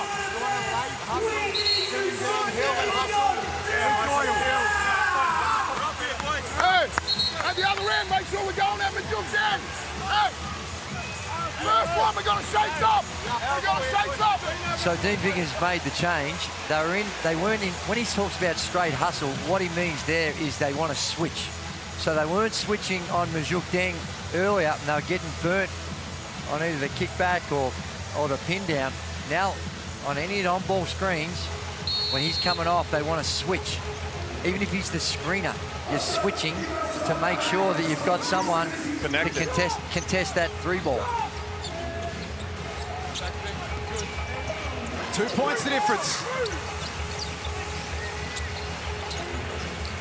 Deng with his hands full defensively on the Wallachil Jr. Dellavedova's pass stolen away by Milton Doyle.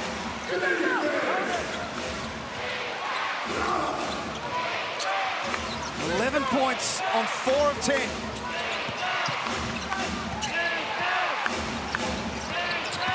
Guarded by the Wallachil Jr. Steps back. It rattles out. Deng has been a major handful for Melbourne. And that on the back end where it hurts Melbourne United. They get a mismatch inside. Clark gets caught on Deng in an offensive rebounding situation. Clark scrapping inside, but Deng's size is too much. Spot on, and they executed the switch well, but this is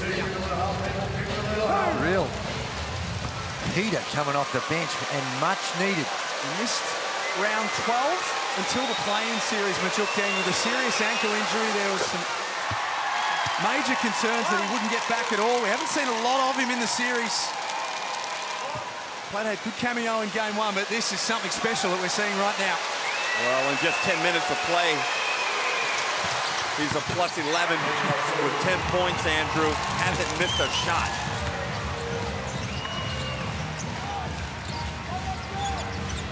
Six minutes remaining. I like it. Nice find.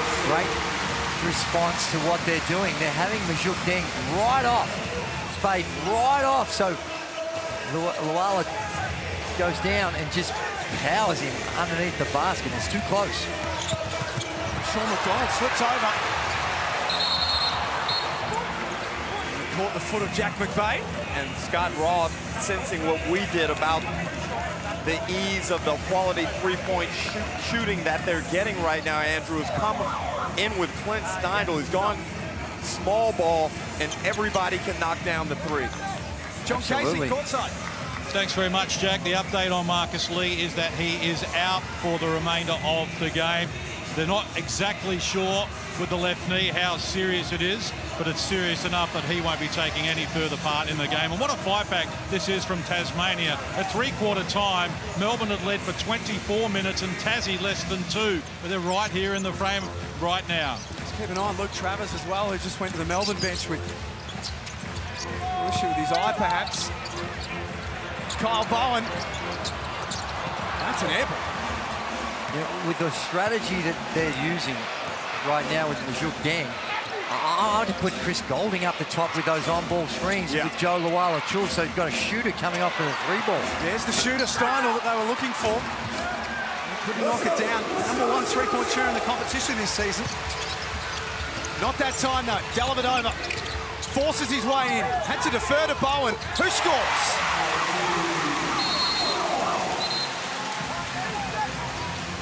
Timeout, Tasmania.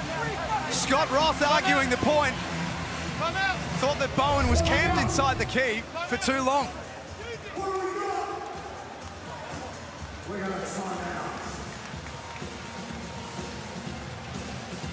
There's the Luke Travers incident.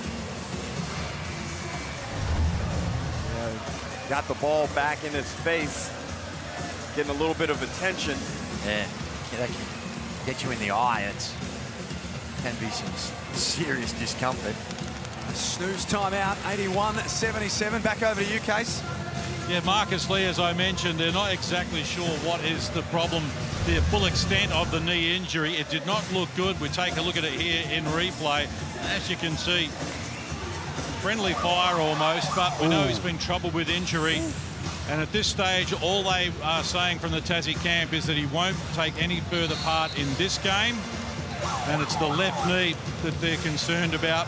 And the medical staff have decided that he cannot play anymore in this game.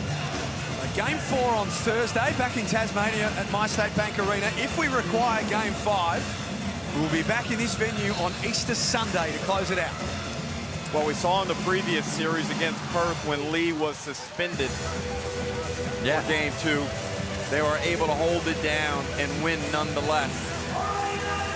But that was one game. Yeah.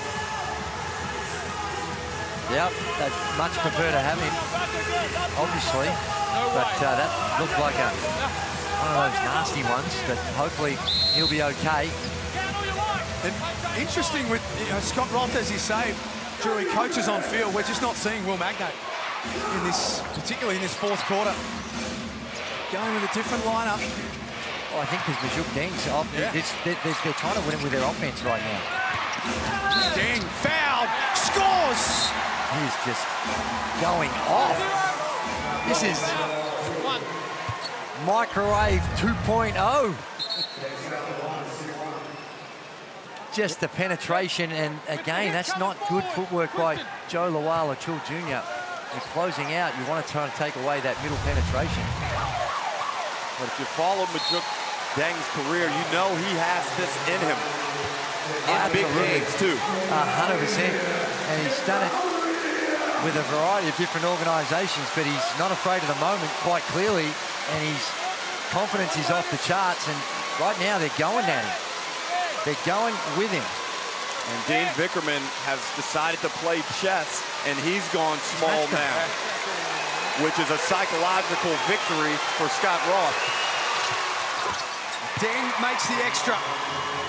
Cuts it back to 1. Has 13 points in 11 minutes. His season high is 17. Some sort of cameo from Majuk Deng in this fourth quarter.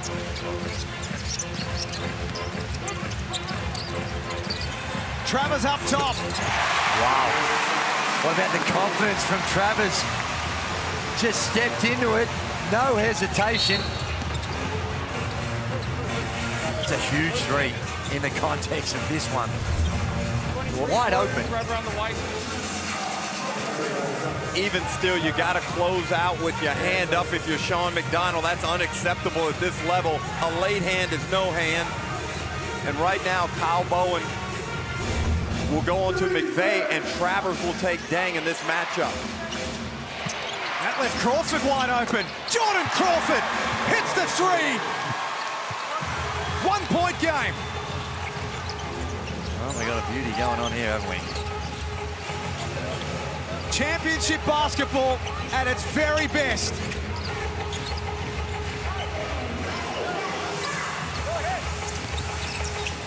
Golding after the handoff. Great scrapping by Shea Ely. Melbourne can reload and go again with 7 on the shot clock.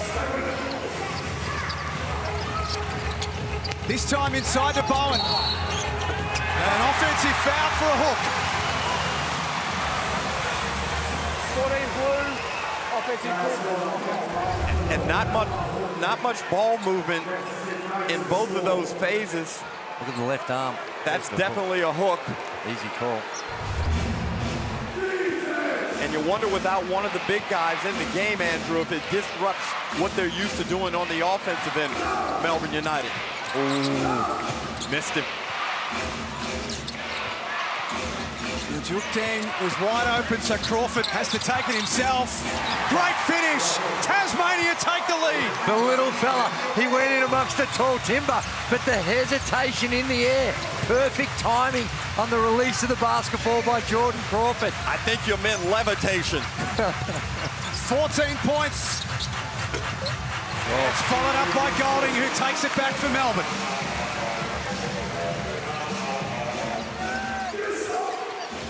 The lead continues to change between these two.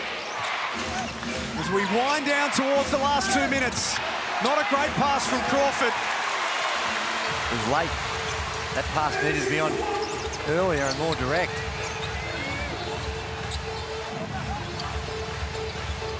Dellavedova at the top of the key. Guarded by McVeigh, forcing his way in. That's a tough look. Bowen kept it alive. Golding catch and shoot. Well, Tasmania playing with a little bit of fire because with Crawford on Golding, he can raise up and get a good look anytime he gets the ball. The JackJumpers turn at the offensive end of the floor. Time for Milton Doyle to get busy. He falls over. He just slipped. Slipped when he got into the paint. It's a jump ball and the possession arrow. The worst change that's ever been made to the history of international basketball. The possession arrow, in my opinion. We're not talking about that big picture right now. Well, look at the slip. It's a big picture when your game's on the line, and it's going to be decided by a little arrow pointing one way or the other. I'm with you. Can't move here. Bring back the jump ball. Unlucky for Milton Doyle. Tasmania's offense is functioning well right now, but they have to execute. And Melbourne United, big-time possession here. Clark back in the game. He wants to get busy straight away. He's the man they turn to when they need a bucket. Not that time. Well, both Melbourne United is just all about getting to the rim, penetration, not on the sophistication. Here we see down low, but it's the JackJumpers work well over drag screens off the top. Shot clock into single numbers. Crawford inside for Deng. Not the first time, got it the second. Drew, he finally missed a shot, but was right there on the rim to utilize his length and get the tip in. 15 now for Majuk Deng. Dellavedova with a hand in the face. What are we witnessing? Big shot. Even bigger courage. Final minute. Here's Doyle, and he got it.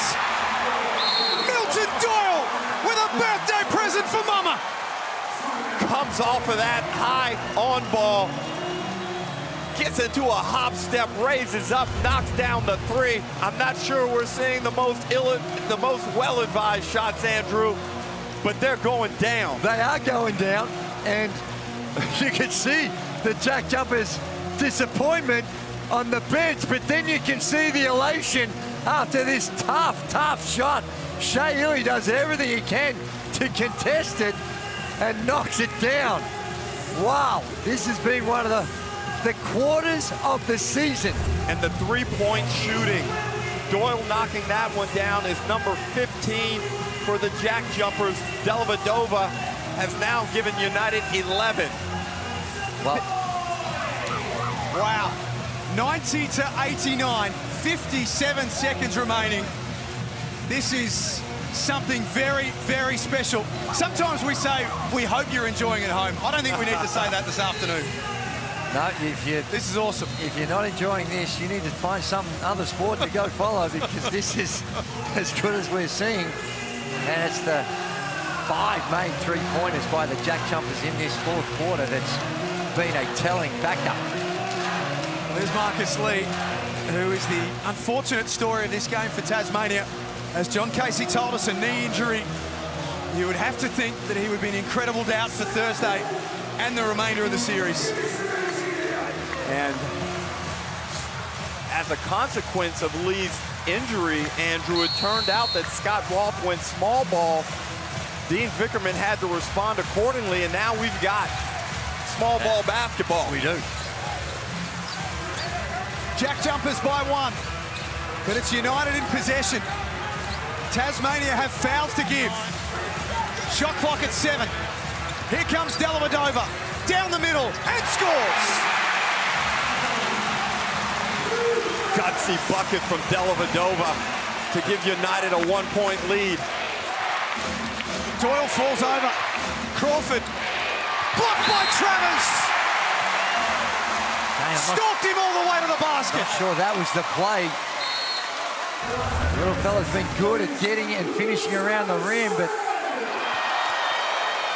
that's just great read by Travis. Read the shot perfectly, timed it well, and sent it out. What about Matthew Dellavedova? The 3 ball. 21 points, 8 assists, only 1 turnover. Big time shots down the stretch. The 3 ball, he's knocked 3 of 5 of those in. And happy to take matters into his own hands. It's, all right, we got some problems here. I'm going to use all my experience. And when it's game's at its peak, he has stepped up and been willing to have the game on his hands. NBA champion in 2016, 52 NBA playoff games. This one right here, he's playing with that very same intensity. Sideline out of bounds, or sorry, underneath the basket, inbound Andrew. With this lineup, what are you anticipating from Scott Roth? I think you've got to go back to Milton Doyle and get him in the action. You don't need a 3. Melbourne United have got the 14 fouls, so you can work your way to the free throw line, and we've got some good free throw shooters out on the floor right now. And the other possibility is McVeigh. If Travers goes to Dang. Yeah, and I think McVeigh on the pick and pop is a good option as well. If you get a switch, he can put it to the rim. They bring Travers back onto Majuk Deng. This game is absolutely wild. How many twists and turns have we got left? JackJumpers trail by 1. Doyle a long way from the basket. 3 seconds to work with. Must shoot. Bad shot. Took too long to get the ball in his hands and forced to throw up a prayer. And a poor possession. They never got towards the rim on the inbounds. I didn't think there was enough time to go retreat and get that ball extended out on the floor. I thought they needed some pick and roll action immediately on the inbound catch. Outstanding defense by Melbourne United. Only 1 foul for the period, Tasmania. There's the second. So they're going to be able to eat up some time as they play the foul game here. And we've seen some nervous moments from Melbourne United from the free throw line. And advancing the ball against pressure. They bring some length up the court now and bring Majuk Deng into the backcourt to help with his length and send Milton Doyle back, because Milton Doyle's got those 4 fouls, and I'm not so sure you want Milton Doyle on the floor because you're just playing defense. He's got the 4 fouls. Get him out, because if it goes over the top, you haven't got much time. You're going to be forced to foul. They don't foul Dellavedova initially. Got away from Deng. Eventually had to foul. He's had a lot of advice for the referees today. Well, we're in almost the identical situation with the reversing of who's got the 1-point lead as we saw in game 2. Can't foul from behind, so there's McDonald with the foul. That's their 3rd of the quarter. Still looking for 2 more. 8.1 seconds. Whoa. They're throwing it away. Big problem. Doyle kept it in. Here's the JackJumpers chance. McVeigh, 2 on the clock. Oh, no! Jack McVeigh! Simply incredible! Jack McVeigh with the shot of his life. Tasmania win game 3 and silence Melbourne with the moment of NBL24. He had time. We're thinking he's going to get to the cup, and he throws up a prayer, and it's answered. Melbourne United failed to inbound the ball properly. Tasmania come up with it. Broken play. McVeigh from deep sends this one back to Tasmania with a bomb 3. And 9,500 Melbourne United fans are in shock as Jack McVeigh throws up one. Have a look at this. There's the turnover. saves it. Now I'm thinking, just get to the cup.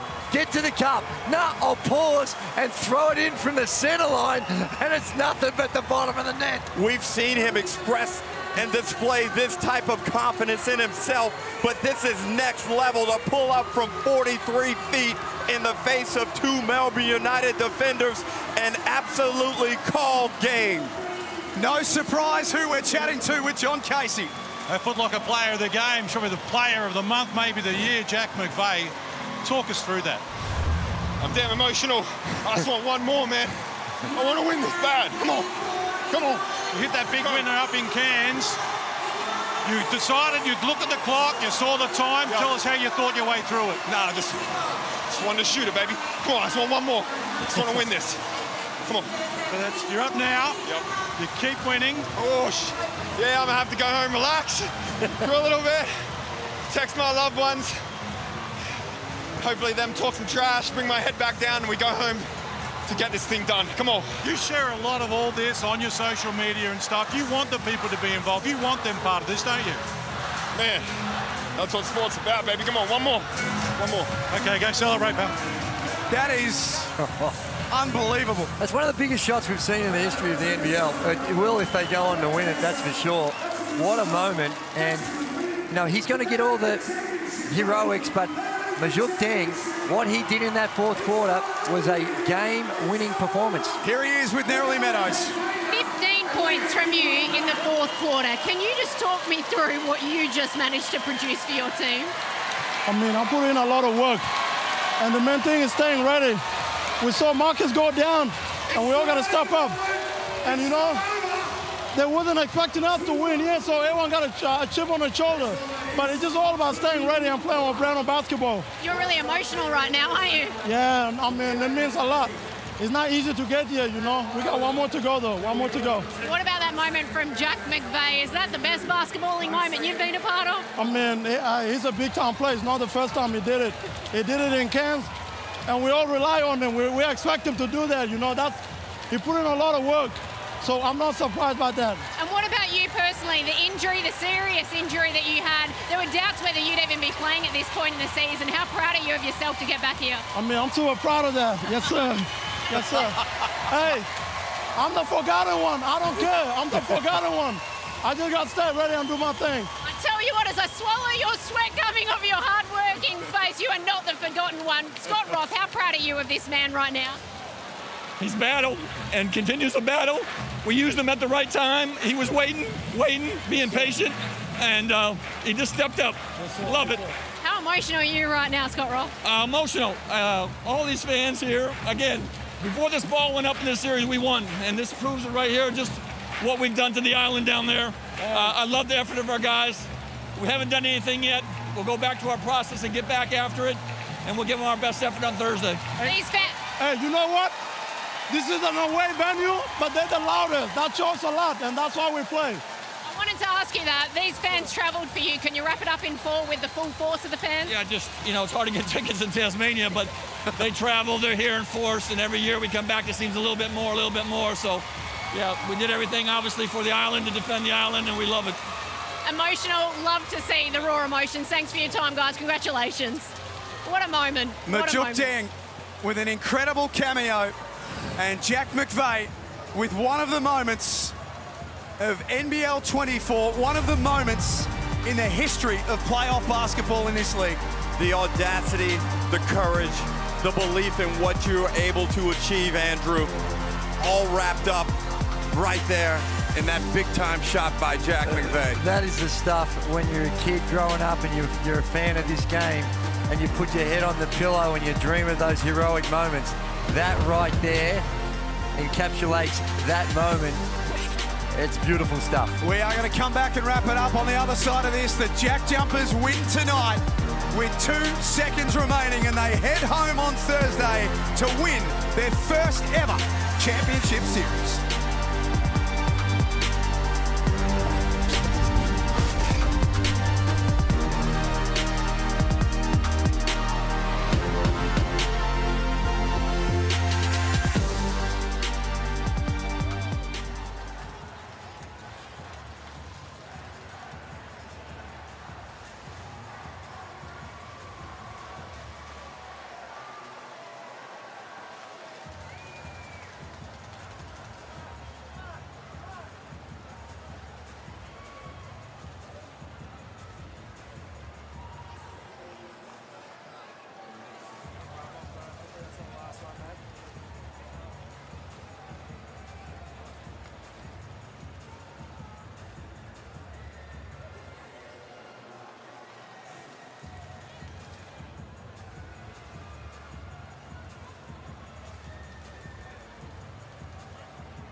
A game 3 for the ages. The JackJumpers sending this one to game 4 with the chance to win the championship on their home court in Tasmania. It was Jack McVeigh with seconds remaining from just inside the halfway line. We can't use the word on TV, but the kahuna's on the man to pull up Andrew Gay's Derek Rucker from just inside the half-court line. Unbelievable stuff. It goes in, you're a hero, it misses, you say you could have got a better shot, but we'll never know what happens if it misses because it went in. No, well, you only judge the quality of the shot with the result, and the result was as good as they could ever want, of course. And I thought at the time when they're in foul trouble, you're thinking, well, maybe get to the paint. He'd had his ups and downs throughout this game. He'd knocked down a few free balls. He'd uncharacteristically missed a few bunnies around the basket, but never loses focus. Always believes in himself, and you have to when you're going to make plays like this. This is what I'm thinking, just go by him, but nah, pulls up, splashes it, no time left on the clock. That was the NBL Damian Lillard moment. Lillard hit that shot several years ago. Jack McVeigh just surpassed that moment with a big-time shot in the championship series. The Blackmore shot chart doesn't even tell the whole story. He was outstanding in this game, 4 or 5 from the 3.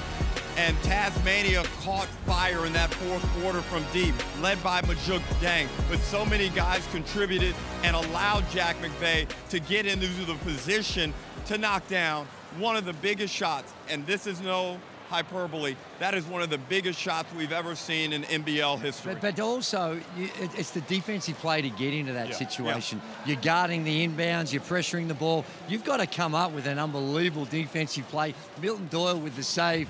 All the stars aligned for him, and it capitalised on it. The emotion that Scott Ross speaks of this team, Majuk Dang at the end of the game, the emotion, the spirit that they represent Tasmania with. Melbourne United are now tasked with going over there, the same place they lost game 2. Their backs for the first time this season are up against the wall. My State Bank Arena, Thursday, 7 p.m. we're on air, the JackJumpers versus United. This is... United are going into enemy territory, and it's going to be a very, very tough job. And after a shot like that, you almost feel like it's destiny. It's supposed to be.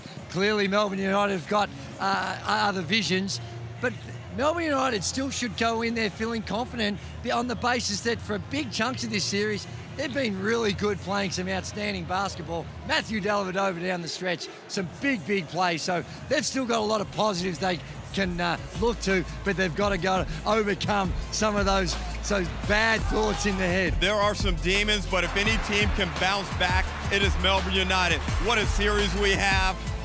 All tied up after 2 games, and now game 3 classic. We'll see you in Tassie on Thursday. Can the JackJumpers win, or will United push game 5? This program is brought to you by Hungry Jack's and Bunnings Warehouse.